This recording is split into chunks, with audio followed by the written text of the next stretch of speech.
Hello and welcome to the Wargame Explorer. My name is Rob Wells.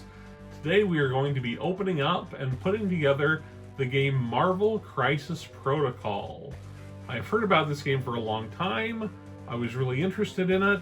I am a big fan of comics. I have been a comic book subscriber since I was a little kid, subscribing to The Amazing Spider-Man when I was 11 years old. I still have those comics. My kids read those same books that I got.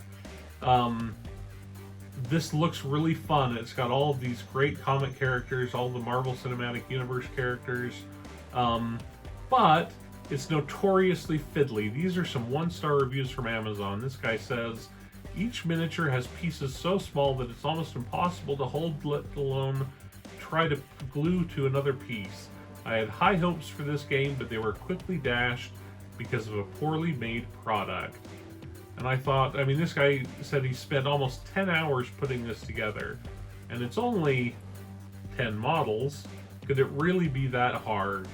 And this guy says that he's a 20-year gamer, and he says the problems are, first you put a third-inch bicep to a quarter-inch forearm to an eighth-inch hand, so the pieces are all in different parts, and it's hard to tell one part from another. He says the parts are numbered, but the assembly instructions don't have numbers on them.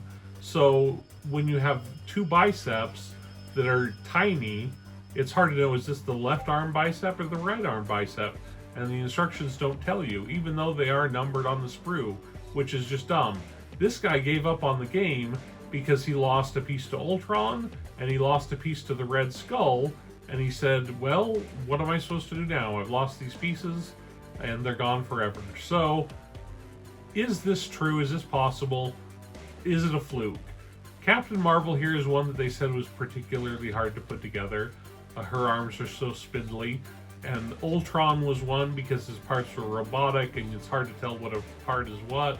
And then Red Skull is one that he said that he lost part of also. So, is this the case? That's what we're going to find out. I'm really intrigued by the game.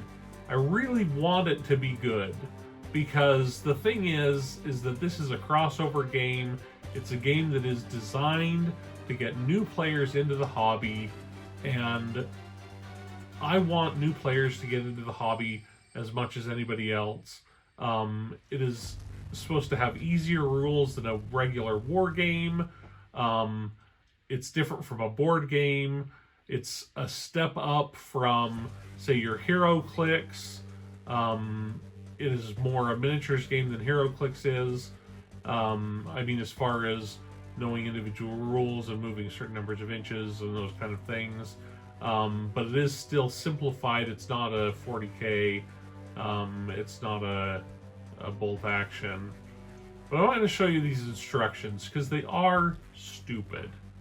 So, right here on the left side of this book, we've got Captain Marvel. And her arms, they look big on that page, but her bicep and her forearm are in two separate pieces.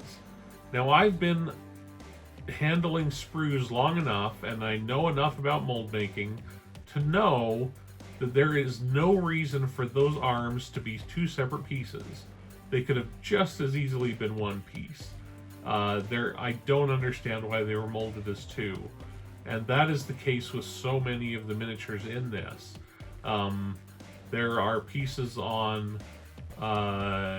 all of them where they could be multiple pieces, or they could be individual pieces. Some of the torsos could be single pieces. They don't need to be two pieces of a torso put together.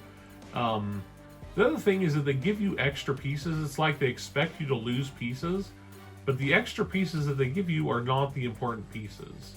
And it's just dumb. So another thing here on the left-hand side, Baron Zemo is holding his sword, and has his sword hand and his forearm are separate pieces, and then his elbow pad is a separate piece too. So that's three pieces that could be one piece. And that elbow pad is, I mean, millimeters long. I mean, it's tiny. These hip joints on Ultron, we're talking 3 millimeters each. Why are they separate. They could just as easily have been part of his torso. They could even have been part of his legs. It doesn't seem like they knew what they were doing. On the plus side, the game is remarkably, I mean, they give you a lot of neat stuff for the price. I will give it that.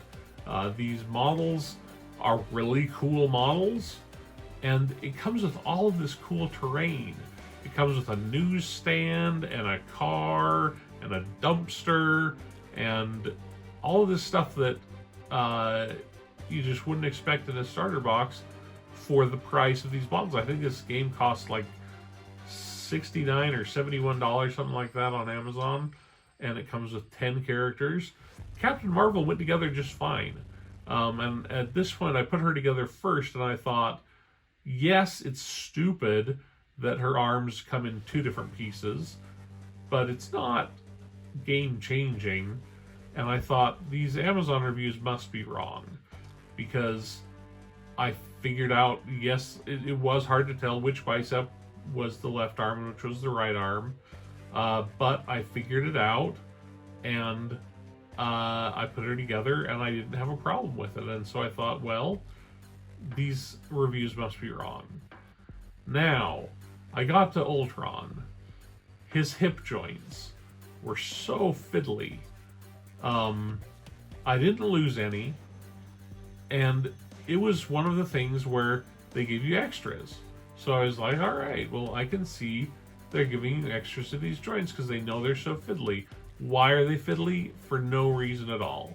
His shoulder pauldrons also could have been a single piece connected to his arm or connected to his body, and they're separate pieces. Here's an example of giving you the wrong stupid thing. Red Skull has his arm in 3 pieces: his bicep, his forearm, and his hand holding the Tesseract. They give you a second hand holding the Tesseract, but they don't give you second forearms and biceps. So what do you do if you lose them? Spider-Man, on the other hand, they give you an extra head. They don't give you an extra hand if you lose his hand, but they give you an extra head. Now here's where it becomes a problem. This is Crossbones, and he has a skull face, and it is a separate part. And I was putting it together with tweezers because it was so small. I had put in the glue, I had the thing in my tweezers, and it fell out of my tweezers. I searched everywhere in my carpet, and I could not find that faceplate. Look at this.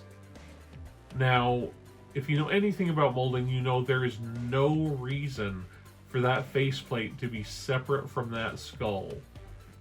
They could have easily been one piece, and yet they were not one piece. They made you put it on separately, and I lost it. But they gave you this extra pouch. They give you 2 pouches. Why didn't they give you 2 extra faceplates? I can live without an extra pouch. I can't live without an extra faceplate. So, yes, I can see people's frustration. Overall, the models look great. If I had to give this a rating compared to other games, assembly, I would give it probably C-, D+. It was stupid to put together. The instructions were dumb, unnecessarily so. Once they're put together, the quality of the models, I give it probably a B+, A-. They're great looking models, and I think they'll be great looking painted up. I'm looking forward to it. And I'm looking forward to playing the game. I'm excited to see how this game plays. So, that's my review of that. I'll give you a review of the game later on, but thanks for watching. These are my patrons. They're terrific people. They keep this game, this channel running. A special thank you to Melissa Black, who became a top patron this last week. And so thank you to her. And also thank you to all of them. Thank you to everyone who donates in my tip jar at Buy Me a Coffee. Also, news. Guys, I have started a blog. It's thewargameexplorer.com. I will be blogging there once a week. If you're interested, come visit me. Thank you so much for watching, and I will see you next week.